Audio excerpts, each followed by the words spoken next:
What's up, bro? Welcome back to Bro Let's Talk. If you're new here, this is a podcast where we talk about everything from finances to marriage to relationships. And today is a very, very special day. This is what I call my Mother's Day special.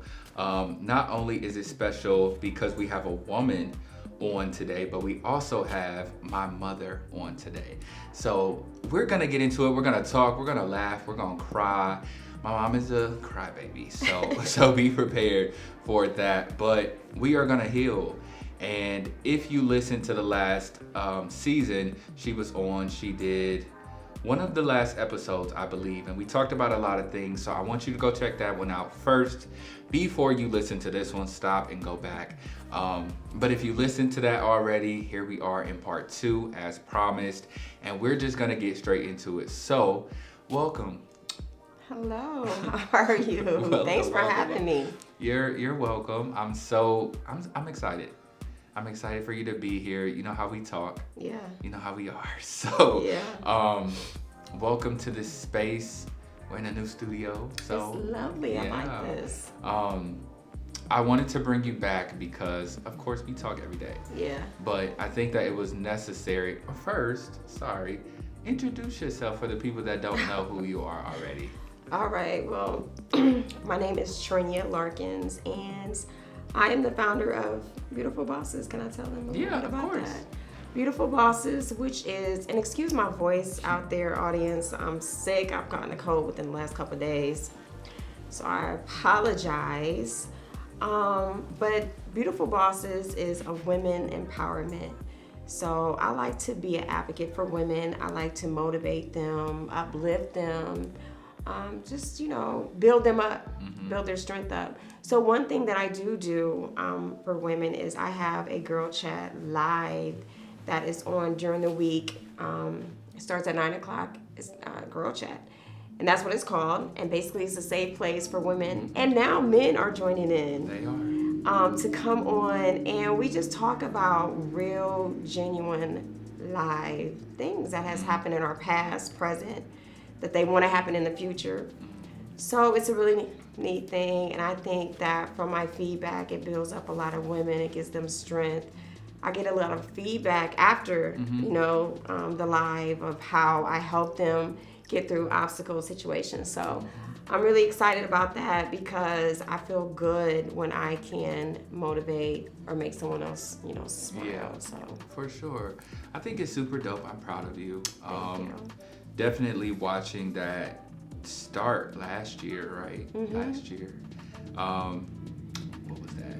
Last January 1st. Watching that start and progress to where it is now is amazing. Yeah. Once again, proud of you. Thank you. I'm happy to see how God is using you in other women's lives. And it's so funny to me that God will use the worst stories that you've been through to help somebody else. And I feel like that's what he's doing. Yeah. So congratulations for you, you for that. Thank you. And I'm hoping that it grows huge. What do you see for that? I see navigating in other states, meeting other women, having women reach out to me or me reach out to them, because I also have a passion for women that are in a situation like homeless women with children. So that is my passion also, that I want to start working with, just helping, women out, get ahead, because a lot of women get in situations where they don't have any hope, and that could be just because you may be in this situation right now or in this shelter, that might be the beginning of your blessing or your start or your journey. And I want them to remind them of that. Just because you're here right now, this is not where God's going to keep you. For sure. But he wants you to start right here so he can prepare you for what he has for you. For sure. So I kind of want to help women like that, but I see it going, I wanted to expand. I want my girl chat to get off of social media and maybe go to different states and have a little, event or something. That would be really dope. Do you think, you mentioned like women that are homeless, in our past, we've gone from some homes to homes, and we've had situations where we were almost homeless. Thank God for family, of course, but do you think that you do that or have that passion or that heart for women because you've experienced what it feels like to not be there, but almost be there? Absolutely. I can remember in Oklahoma City where it was an option. It could have been to where I was going to the shelter. So I have that passion for women because, to be honest with you, I didn't have no one come to me and say, hey, you don't have to be in the shelter. You can come and be, here or stay there or keep me uplifted. So since I didn't have that in my ear, no shade to my family or my sister, but I just didn't, what I'm saying? If we're going to talk about, realness, I'm going to be real. I didn't have that. So those women need that. And I want to be that person to tell them, like, it's okay. It's going to be okay. What can I do to help you? What do you need? Do you need to pray? Do you need for me to cry with you? Do you need whatever you need? I'm here for you. So after you pray and you cry, then what do we offer them? We can offer them, if we can find resources out in the community for them. Which is important. Which is very important. A meal, clothes for your children. If it's a back to school, what do you need for your kids? Just different resources. Who's giving free vouchers for hotels? Just connections for them. Yeah, it's very important, and I think that in our community, we need more people like that. We need more people basically standing in the gap because some people don't know how to get in touch with different resources. We have a few women that are in our community that you can reach out to, and they can tell you a long list. And I see for you becoming one of those people, one of those women. We have a few, I'm sure who, where they can tell you how to get in touch. They can tell you how to do that. And so I see that for you. Thanks. And I'm excited to see that grow. One of the main reasons I wanted you to come on and do a second part was I feel like our conversation didn't finish. Right. Because we talk. And so I wanted to talk about, one, grief.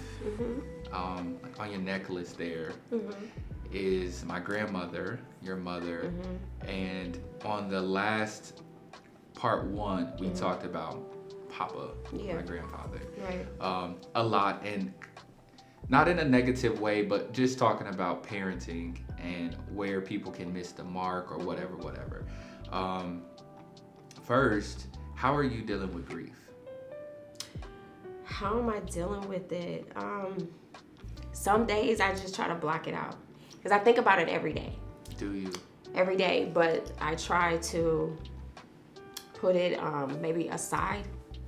So, and we started already. Because grief is hard. Absolutely. Do I deal with it? I don't think so. I'm gonna be honest. Because how do you deal with it? I can't answer that because I just still live. I just go. I just go. Do I take a moment out of the day when I'm walking past in my living room and I see my mother on my wall? Yeah. Is that hard? Like having her there? Or do you think like it's I'll never forget you, like a remembrance of her? Like how? Because you have like Bree on your wall too, and I'm sure that doesn't impact you like seeing your mother every single day. No, but here again, and I don't want this to sound insensitive, but this is me and what I deal with and how I do it. So, to the audience, don't say, oh my gosh, because it's not a forgetful thing. It's a blockage, maybe. So even if I do go past the pictures on my wall, I just go past my pictures on my wall. Just to get through the next moment, hour, second, just walking past. I just walk past, if that makes sense. So it's a blockage that I think that I put up to not deal with my grief, not to remember that she's not here. Because if I remember, then it's gonna really tear me down. So I try to put a blockage in my mind just to keep going each day. Yeah. Not to think about it, not to have a thought, not to feel it, not to feel the pain. I block the pain. Which we do a lot. We do that in a lot of different ways with a lot of different things. Grief is different. I personally, I don't know how I grieve. I don't think about people that have left me daily. I don't. And sometimes I feel guilty about that. I lost 2 grandparents in 1 year. Back to back. Yeah, June you did. and August. No, June and July. Or June. Yeah. June, July, or August. It was one of those back-to-back things. Your mother and my dad's dad. Yeah. Back-to-back. And it takes a lot for me to cry. It takes, unless I'm in church. Because I'm a baby when it comes to prayer, and that's okay. But it takes a lot for me to pull up tears or I guess to acknowledge the pain. Mm-hmm. Now, my relationship with my grandfather that passed away was not the same as my grandmother. Right. I don't want to say I grieved my grandmother more, but I did. Right. Because our relationships were different, but to this day, the last time I think I got emotional with grieving was in December, maybe with about her. And I try to go to her gravesite often just to pay my respect and let it be known like I have not forgotten about you. And I sometimes feel like, am I wrong for not thinking about it every day? Now, that being your mother, I can't say it would be the same. If you passed away, I'm going to think about that every day. There's not going to be a day that I don't think about you, like you said. Yeah. But for that being my grandmother, I don't know. And sometimes I feel really, really bad. When you get in those moments of, you can't block it, you can't walk past and not think about it, what does that look like for you, and how do you you got to keep going, but how do you, when it hits you, what is that like? It's not good. It's not good. A lot of people don't know, but last year was second year? And I think it was the second year that I probably accepted it. Okay. So she had been gone for a whole year, but acceptance for me wasn't there. Mm-hmm. So last year was the acceptance. She's not here. Mm-hmm. She's not going to be here. So that first year, it was just, I don't know. I can't explain what it was. It just wasn't. It didn't hit me. Mm-hmm. Do I talk about it? Did I tell it? No. Mm-hmm. But this past year or so, it did. Mother's Day. And the way I dealt with it was... This past Mother's Day? Yeah. Okay. My body just... Oh, yeah. You got sick or something? I got sick. Yeah. It was stress, grief. Because I accepted it. Like, oh my God, this is the second year. She's really not here, nor coming back. Right. So my body went into, I don't even know, but. When did you realize that that's what that was? Because you never told me that. Would it happen? Well, you didn't tell nobody. That makes sense though. And stress does do something to our body. Oh my God. But stress with grief. That's crazy. I didn't think about it like that. I just thought of it like you get sick a lot, but I do. You do, but it was a different type of sick. Like it was. Was it your eyes? Got swollen? So I had a breakout, a stress, but the way that the stress hit my body was it affected my face, and it swelled up my whole face, pretty much. My lips, my face burned. It was broken out. You guys see me when we went to the cemetery. I had pink eye in both of my eyes. It was horrible. Like, I couldn't sleep at night because my face was on fire. So eventually I had to go to the ER. Yeah. Oh, wow.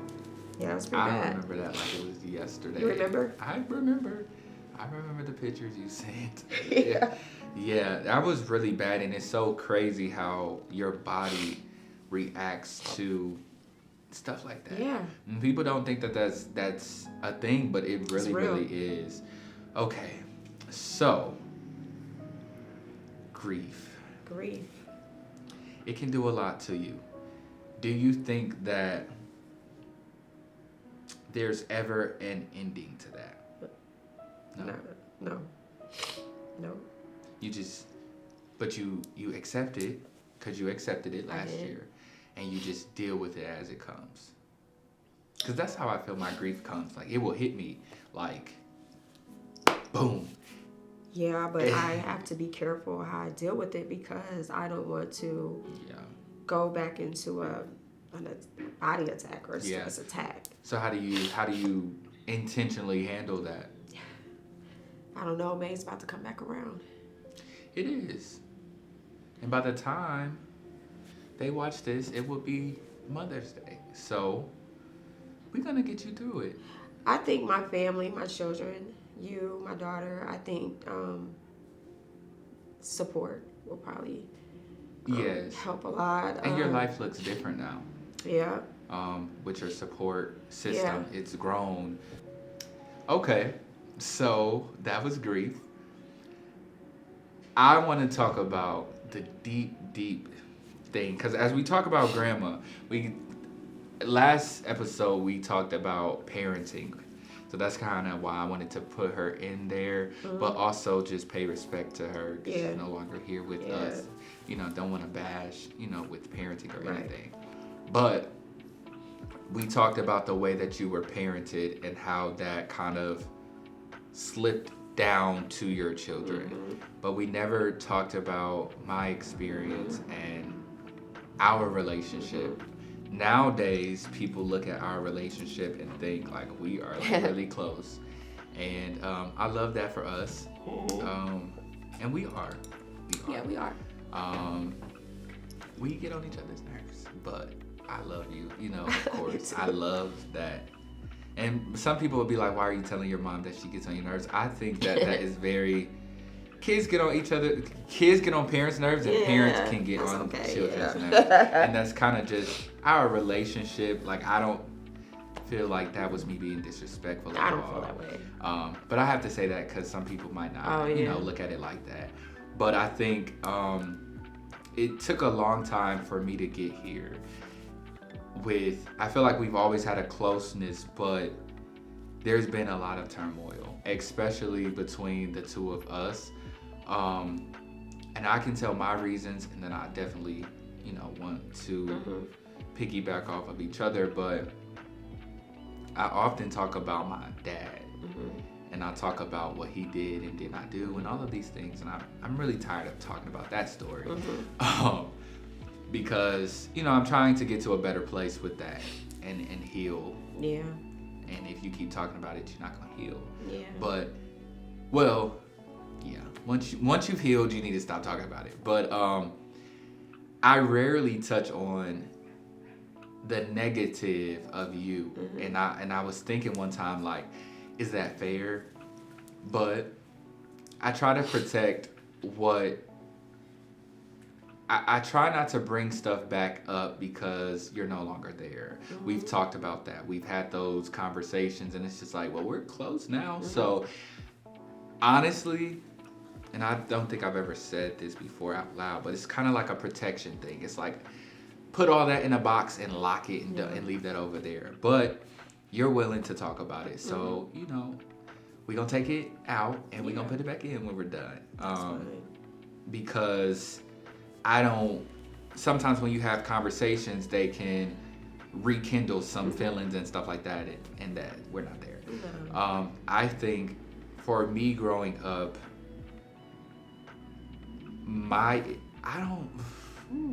it's hard. It's really hard. And I don't know. I really don't know. There's been a lot of different things, but I can say I was a very disrespectful child. And I think that I know that came from not knowing how to express myself and how I felt. I felt unloved, not only because of love that was not given from you, but because there was a missing piece to what parenting is supposed to be like. So it all fell back on you to pick up the pieces and then have wanting a father role or a father figure, and there being like not really that presence in our home consistently. Like, this is, you know, that hurt me while growing up. I used to feel like you didn't love me. I used to feel like you didn't care about me because I thought that other people were more important than me specifically. Now, I can't speak for my siblings. I never do. But for me, I always felt like there was you, a man, the children. You know what I mean? Like, there was always something there. And for me, I just want to be close to my mom. Like, I just want to sit on the couch with my mom without a man being in the picture. And I don't know if that was selfish of me, because now I'm an adult and I'm thinking like, well, I could be in a relationship and have my child, but I don't feel like the intentionality was there that I gotta have this one-on-one with my son. And I don't think that you even realize, what you didn't, we've talked about that it was like that. And I think that as a young child, I've talked about the sexual stuff that started really young. And so not feeling like I could run to you about that, it broke me. And I now, as an adult, I don't think that it wasn't that I couldn't open myself up to you. I probably just didn't feel comfortable enough because it's not talked about as often. Those questions aren't asked and stuff like that.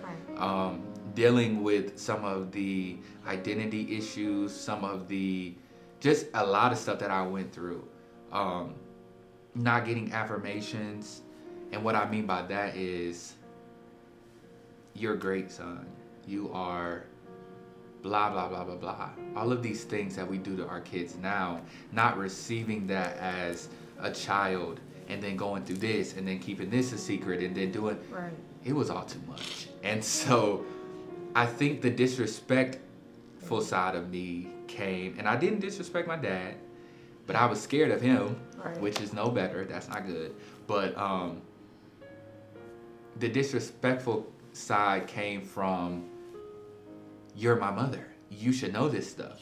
You should have it all together. You should be doing this, that, and the third. And once you let a kid start disrespecting you, it gets out of hand. It can get out of hand. But I think that when kids start to be angry and show that anger, it's our job as parents to now, where is that coming from? Right, absolutely. So where do you feel like you missed the mark at, if if that's what you would call it? Not saying. Well, first of all, let me say I've said this before, but I'm saying it now again. I truly, truly apologize for what you didn't receive from me. I was in a different world, a different state of mind. So I didn't even know how to give affirmations then. I didn't know what my youngest child needed from me. Heck, I didn't even know what my oldest and my middle needed. To be honest with you, I was just living. So I couldn't even at the time show my daughter how to grow up to be a woman. So I do apologize. I was just existing, being a single mom. So I do apologize for that. Like, I don't hold, like hurt or anything inside of me now. Yeah. But when we sit and talk about it, the memories of what I didn't do, of course, come up. And I can understand where your disrespect came from now, because I'm a different woman now. I see things different. I've grown, I've matured, My second chance was with my grandchildren. I wish I could have went back in time and asked my mom and dad how to be a better woman, a better person, a better parent. how to give and be more affectionate with my three. If I could have went back in time and just stopped time real quick and just go back and be like, hey, mom and dad, teach me what I'm supposed to teach my children. Teach me how I'm supposed to love my children. Because I didn't get that. Yeah. So I didn't know how to give it to you. We just lived every day in Indianapolis or in Oklahoma. We just lived. Yeah. You know, I got you up, got you dressed for school, did the best I could, fed you, you know, made sure you was fed. Yeah. You know, but the real things that was needed for you to become a man, for my daughter to become a woman, my son to become a son. I didn't have that to give. I didn't get it. I just grew up in a Christian home. Yeah. No cussing, no smoking, no none of this. Yeah. So it was just, you know, I just lived there, grew up there. I wasn't taught anything there. Right. You understand what I'm saying? And that's so important to not only teach your children, but to be the example for what they should then give to their kids. Because I know a couple days ago we were talking about how you enjoy the hugs from the older women in our church and how they really do something for you. And I remember in December I was talking about how I realized we were at church and I was just going through a really rough time. I don't know what was wrong, but I was just like very emotional and stuff like that. And I think I had just went through some stuff with my dad, and I had just a lot. And it wasn't just his situation, but it was just everything at once. Yeah. Now I was just super over emotional. I was feeling like Chloe didn't appreciate this and all of these things. But in church, I remember standing in the back, and it was just a moment where I was just like, I just wanted a hug from my mom. I just wanted to just cry and hug her and feel like, you know, because there's something about those grandmother and mother hugs that hit different. And I don't think, even looking back now, which makes me really, really sad. Like, I still have my Nana in my life, and we're very close. Yeah. This is my girl. Yeah. That's my girl. But I don't see her often. Right. And those aren't necessarily the hugs that I'm talking about. A lot of these hugs be like church hugs. Yeah. And so I always want just somebody to, no matter how old I am, almost 30, but I just realized in that moment, like, I'm missing a side, not just from my dad, but from my mom too. Yeah. I'm missing hugs and affection. And I told you how I felt. Yeah. You acknowledged it, and I'm hoping you understood where I was coming from. But I also had to realize that if you weren't given that all the time, if you weren't shown that, we grow up with this stereotype that boys don't need hugs, men don't need this, but we do. We really do, because we learn how to be affectionate from the women in our lives. Yeah. How we treat you is essentially how we're gonna treat the people that we're with, but how we're loved on is how we're going to want to be loved, right? So what I mean by that is, if my mother's always showing me a gentle type of love, that's what I'm gonna look for. I'm gonna look for someone that can treat me not like my mother, but a certain type of love, you know. So when you say those hugs do something for you, does that make you? What does that do for you?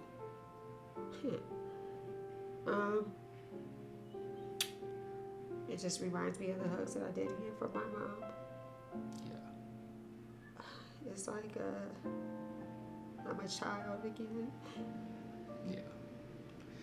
But one thing about it is you're very affectionate with my sister. Very. You always have been. A part of me has always been, not now, but in the past, been a little jealous. Because why wouldn't you love on me like that? Why wouldn't you give me the same love that you give my sister because she's a girl? And I do think that there is a difference in the type of affection that you give, but boys need affection too. There was a time at church, once again, we always, because that's where we see each other all the time, is at church. Yes, absolutely. And I think he was like coming in late or something. I don't know what I was doing, but I know I was standing in the back, and you walked past me and went straight to give Naya a hug. And the way that broke me was just like, seriously? Like, I could not believe that, and it really made me feel some type of way. Thankfully, I didn't hold on to it, but I did not understand that at all. Can you talk about that? I remember. It was a couple months ago. Yeah. I mean, there's no explanation. I can't give you an explanation for it. I don't know. I guess because I have not always been, with you, Jeff, I didn't think that until now. But as you was growing up, our relationship wasn't always the best. So I didn't think, just like with Tyrell, and he probably feels the same way, I didn't think you wanted those hugs growing up. So I never prepared myself or did a habit or just a daily thing before you went to school, gave you a hug. Right. When you came home from school, gave you a hug. I just never did that. So then as you got older as a man, our relationship did get like when you were in high school. You know what I'm saying? When I was, married, our relationship was kind of rocky then. I didn't think you wanted those things. So when you sat here and you said that you felt like at times that I didn't love you or didn't like you, I felt the same way though. I felt the same way as if you didn't love me or like me because of the choices that I had made in life or the things that you had seen in life. So you as my youngest child, because you was very opinionated, I believe. You was. Still am. You still are. In a very graceful way. Yeah. So I didn't think that I always felt like my youngest child looked at me with his nose turned up, or my youngest child looked at me in disgust. Well, I did. I know you did. I did. There was a lot of times where I did not like you, and I feel like I don't know, but there was definitely those moments. That's very valid to how you feel. I don't know about disgust, but that's harsh. But to say like I don't like you because I feel like you should do something different. I don't like you because you should pay more attention to me. Those were the thoughts that I had. I never blamed you for certain things. The stuff that I went through, as a child, I never blamed you for those things, but I do think that I blamed the now lack of affection or now the not knowing what love looks like on my parents, because essentially your parents show you what true love is. Your parents show you how to be loved. Your dad, as a man, shows you how to treat that person that you're with, how to be a man. Your mom shows you how to be loved and how to love softly. So I say all the time, especially with my nephew, he's something else, but his mother loves on him.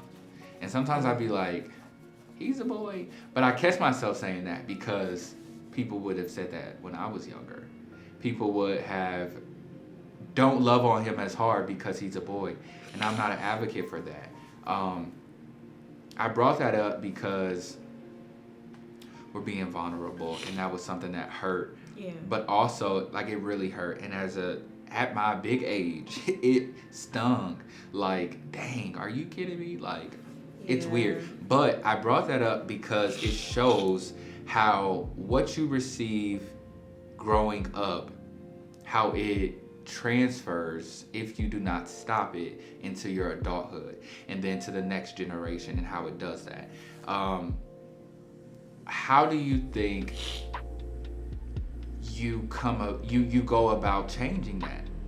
Because that was recent. That's very recent. For me, and the way that you were able to come to me and talk about it and tell me how you felt, it was not intentionally done. When I walked past you, it was a norm, though. Yeah, and that's why I said it was. Well, I mean, I didn't like do it on purpose. Right, but when I say it's a norm, it's a normal thing. That's why it wasn't intentional, because we don't hug. Right. So now that I do know, I didn't really know that those hugs from me was important. I mean, because you just now, really that day, or I think it might have been that day you told me, we talked about it, or the next day. But I really did not, it didn't dawn on me or pinpoint to me, or I didn't acknowledge how you felt until that Sunday or that Monday when you talked to me about it. Like, I didn't know that those hugs from me, that you would accept them, or they were needed, or there was something, even though I know that you are a grown man, but there's still always something inside of a grown person that needs. It's just like when they get it, Yeah, because it helps heal you. Yeah, but I never acknowledged that. I always thought that,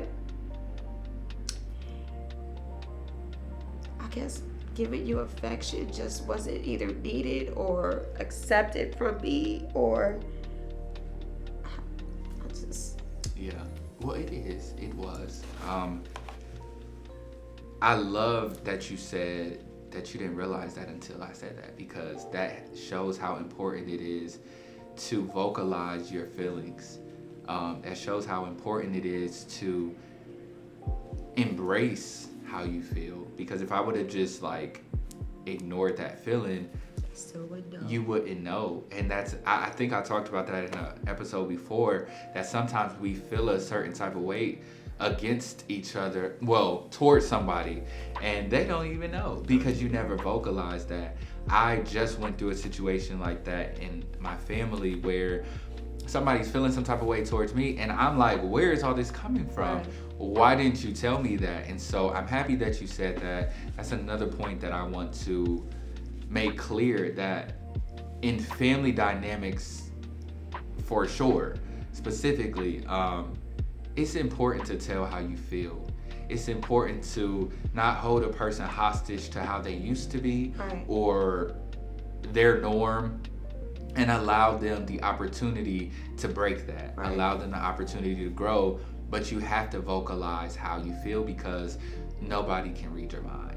Nobody can read your mind at all. How do you feel like, I know we talked about me, but what about, I have an older brother. Do you think, I've mentioned therapy, I'm really big on therapy. Do you think you could see our family doing that in the future? Do you think it's necessary? I do.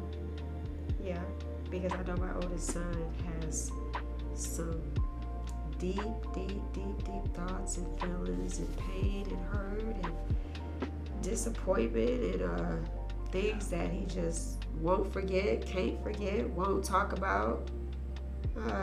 That they're just locked away, and that is so unhealthy. It's very unhealthy for us to do that, because when we lock all those feelings away, we suppress them, we don't want to talk about them. That can turn into anger.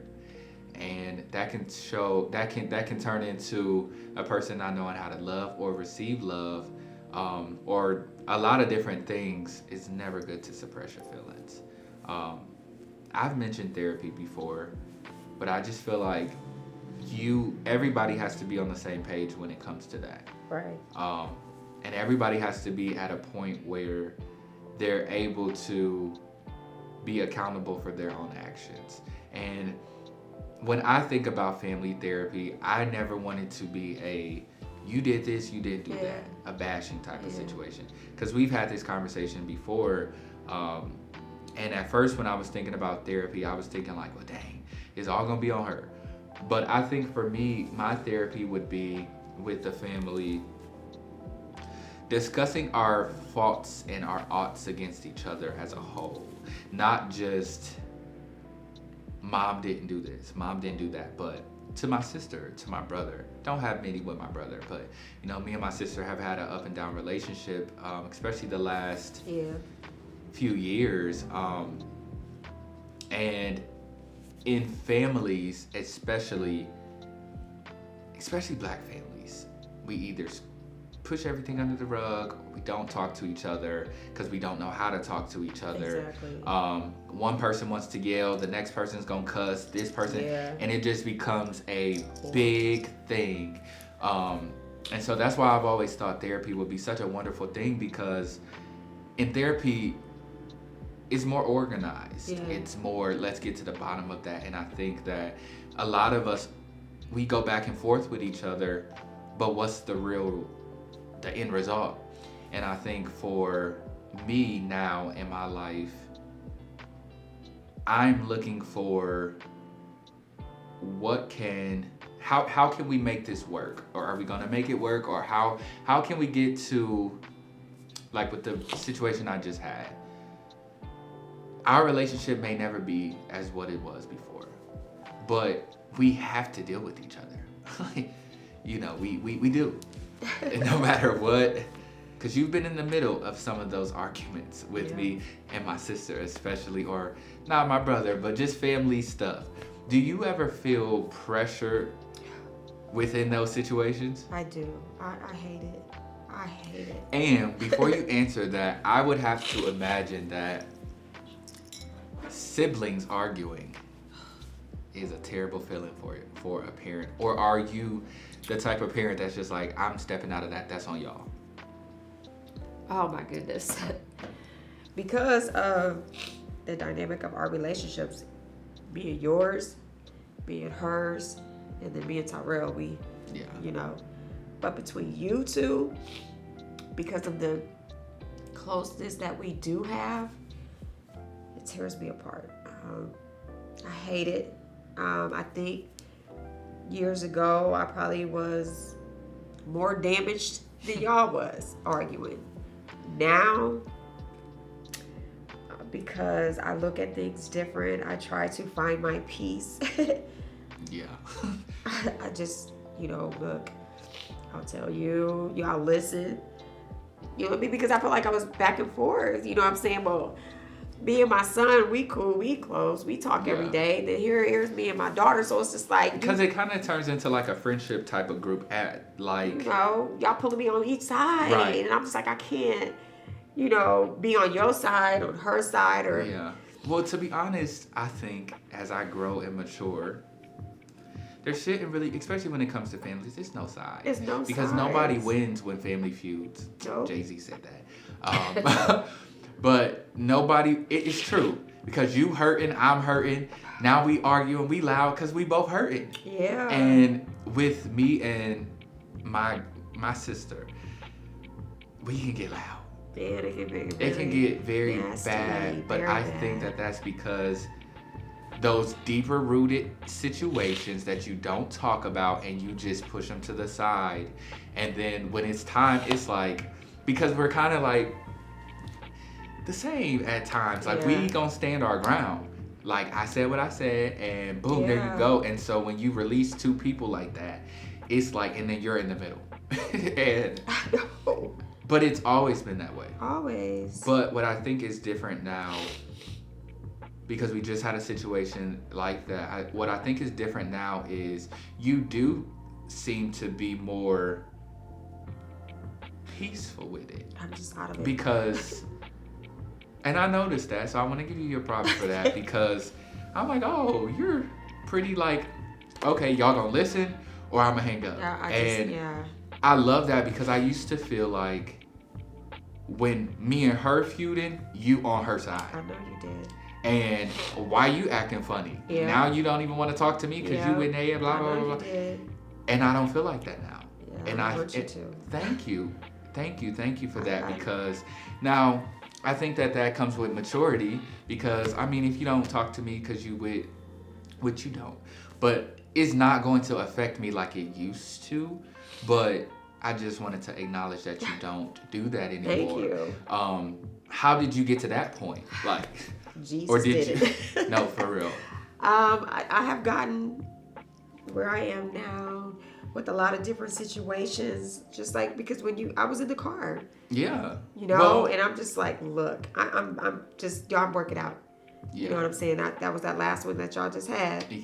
I was sitting right there. Now, we don't have them often. Don't make it No, seem like not that. at all, but that's an example. But I also think that situations like that come when there was a closeness. That was my girl. Like, we were like best friends growing up. And there was a breach in our relationship. And I think that I am to the point where, because I always say to you and to her and to other people, I was on the phone and I said, you don't know me. Yeah, you did. You don't know who I am. Yep. So you're judging me for, well, you used to get disrespectful, or I don't want to argue with you because blah, blah, blah, blah, and you're going to go left. No, I'm not. Right. Just let's talk. Yeah. And when I say you don't know me, I understand. you don't know who I am. As you know me as your son, you know me as your brother, but take the time to re-understand and relearn who people are, because we change all the time. And I think that is why it was so big on me to say, like, okay, we're gonna talk about this. Yeah. We gotta talk about it, but you gotta chill. You gotta do this, you gotta do that. And it's important for us to check ourselves and mature enough to be able to have those conversations, because it's not the first, it's not gonna be the last, it's not going to be with anybody. We're gonna have these hard conversations because it's inevitable to, we're not gonna not offend a person, if you get what I'm saying. Like, and unfortunately, we live in an offended world. Like, everything you say is just offensive. Right. Or everything you do is offending somebody. But as we mature and we grow and we learn ourselves, we know what conversations we can handle. We know how to talk, because I know I can get loud. If you yell at me, I'm ready. Like, what's up? What I've also learned is that there is an ugly side of me deep down. And we're trying to kill that off.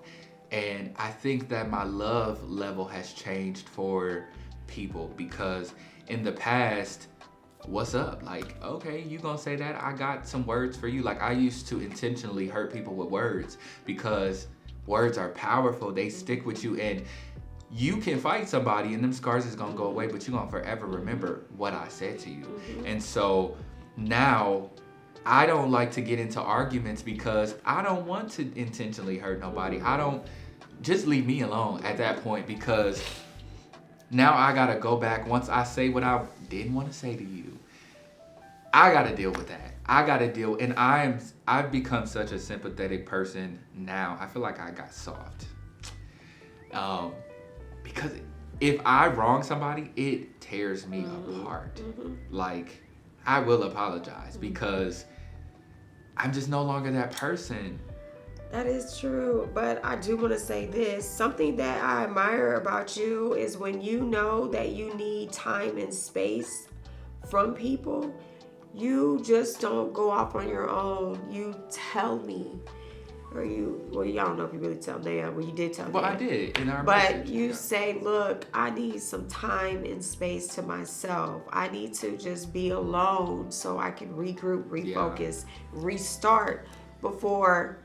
Before, it used to be long paragraphs, or it used to be where you could go off, or we all, you know what I'm saying? We all shady to one another. It's a very shady family. But now, I do acknowledge that about you. Like, okay, and you know what? And I respect that.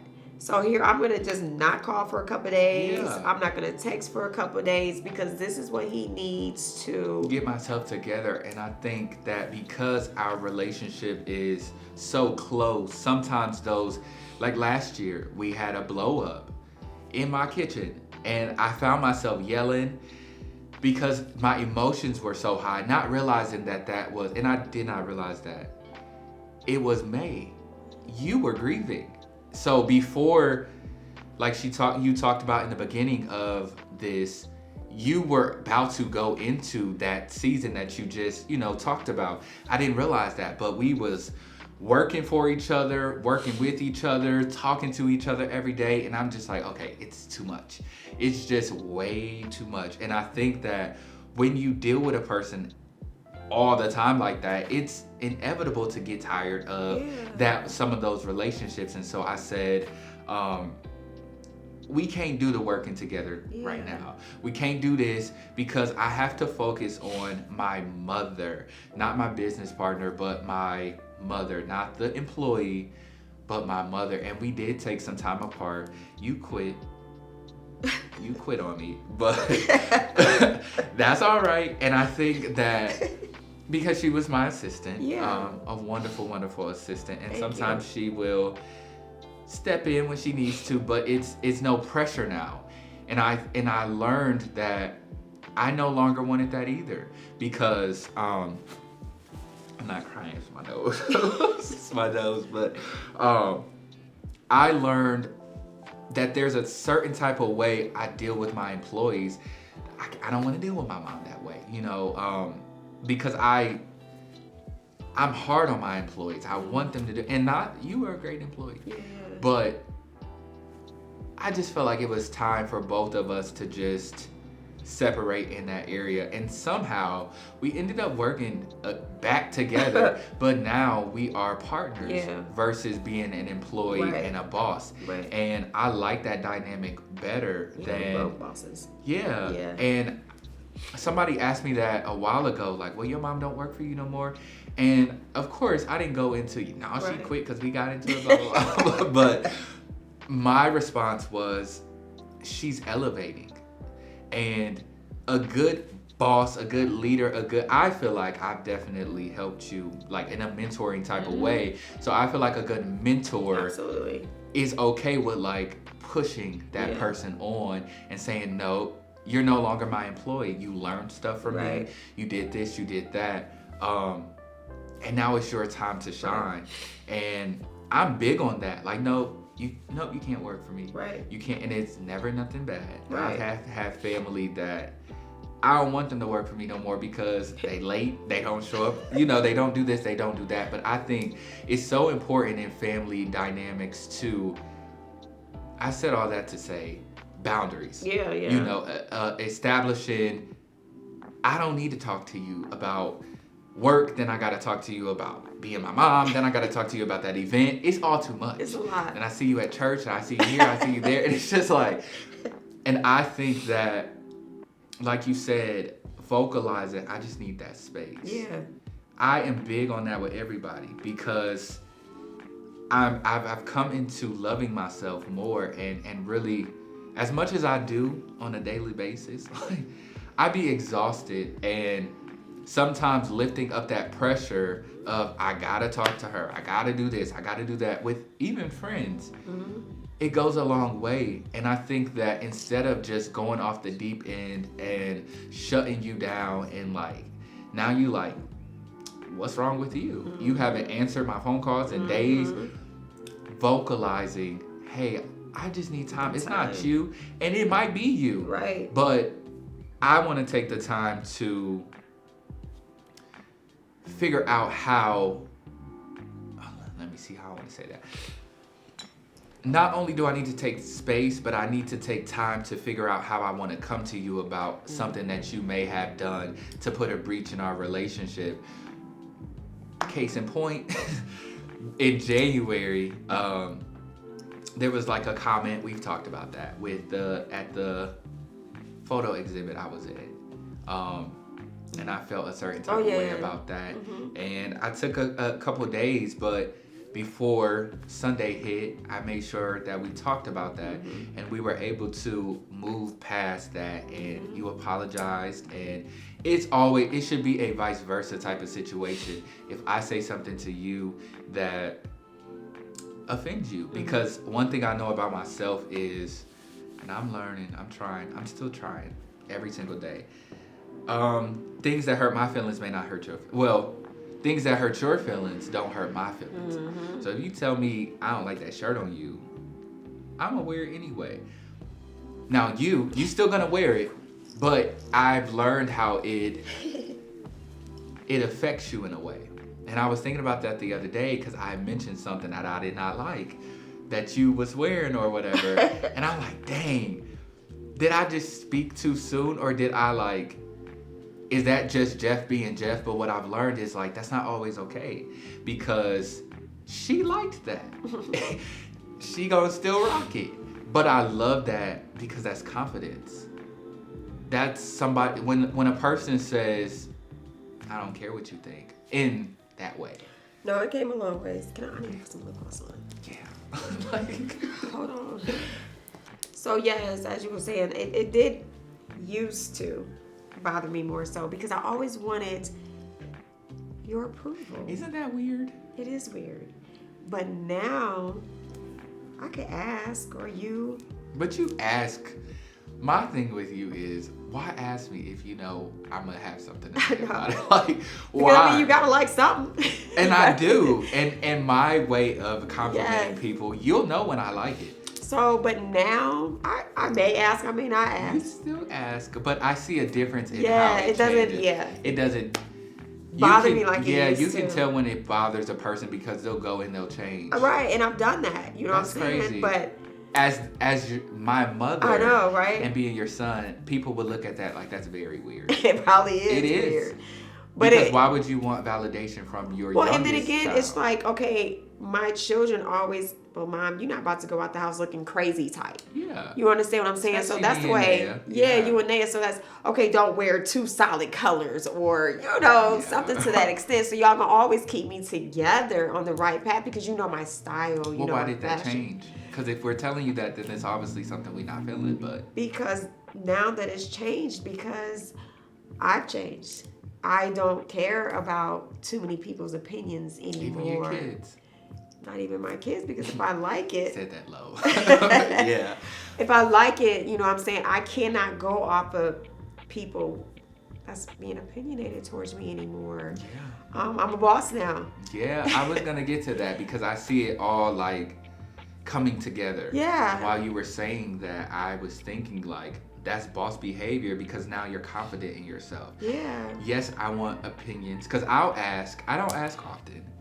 I don't ask often. You don't need to. You got Sunday, I called because I was going to the basketball game. Like, what do you think about this? Yeah.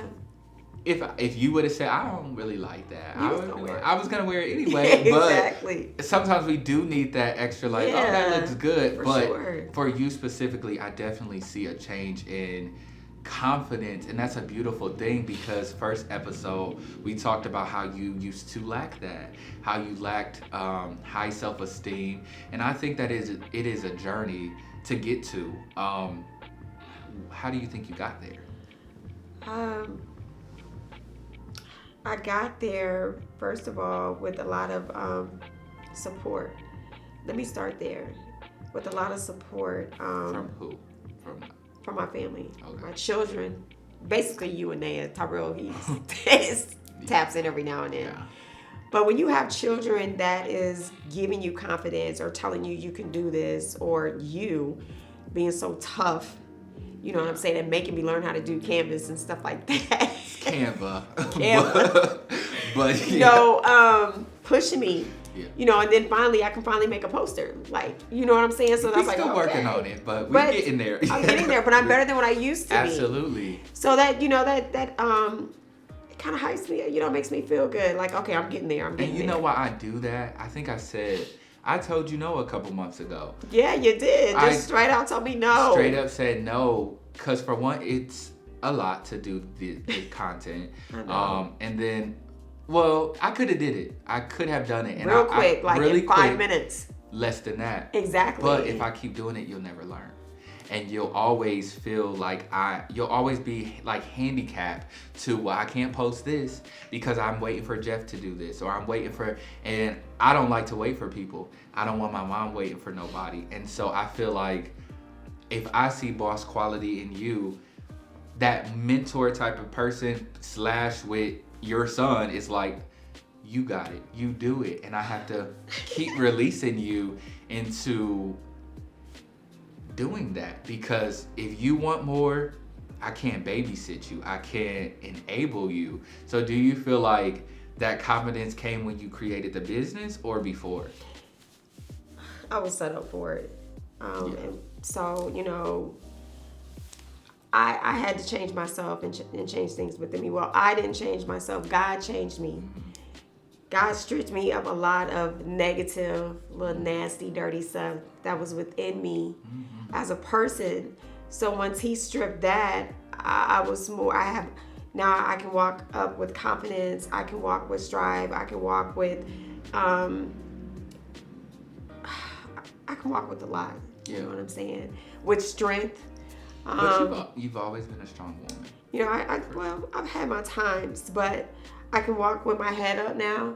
But it all, you know, I have to say with the family support, you, Naya, but my main thing was God had to change who I was to become the person that I am today. Because it would have never been able to have been done prior to 2 years ago. It wouldn't be successful. It would not be successful at all. I wouldn't be as gentle as I am. I couldn't tell another woman nothing. Yeah. You know, and mean it and really want to help that person. You didn't even like females. I didn't. I was not a female like person. I didn't care for people. And you had a very much so, like, a aura. Like, even when you walk in church, even to this day, sometimes I have to tell you, like, smile. Like, because sometimes you have your father's face. And what that means is he frowns a lot. And it's not even on purpose, but it's just the aura. But I definitely can see a change in your personality. I'm so proud of you. I think that God has he's done his big one with you. He has done an amazing work. And I'm so excited to see how that change takes beautiful bosses to the next level. So what's next? I appreciate that. Because one thing that makes me feel good, and I might cry on this one. We was just laughing. It's okay. It's still is. It's a good thing. So it's good tears.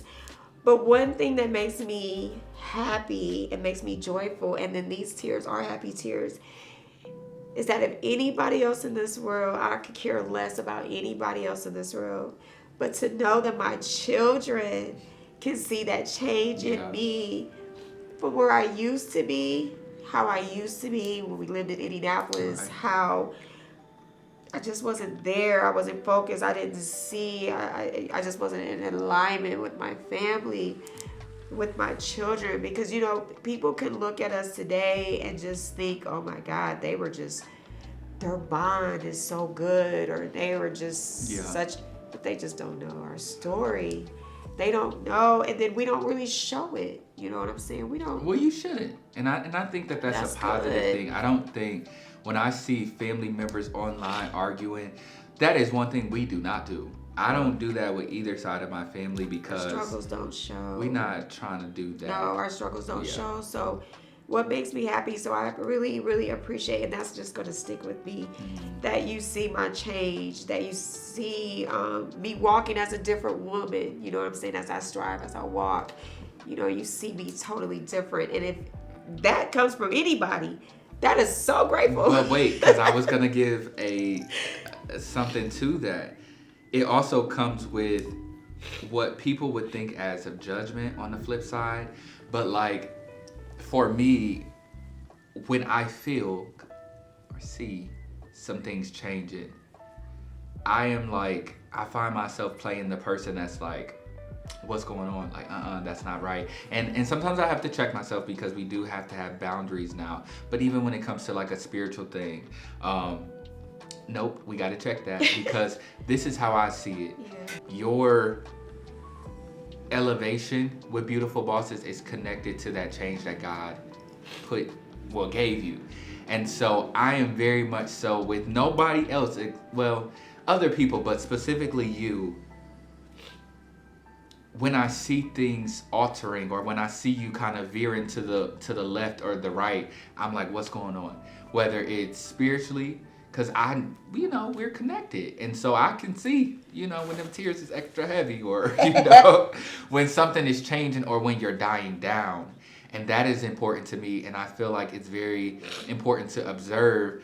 Some people I wouldn't say assigned to, because I feel like our family is always our assignment. But I feel like with you, there's definitely I'm praying for you, but I'm also like, I'm watching you. I got you. And I feel like if nobody else is going to step up and say, something's off, or that ain't cool, that's not right, it's gonna be me with you. And it's never judgment. It's because I remember what you were like before. I am not gonna clap for something that I know you ultimately don't want. I'm not gonna clap for habits that I see, coming back in. And I will hope the same in return. For sure. So moving forward, we're good. Yeah. We're great. Yeah.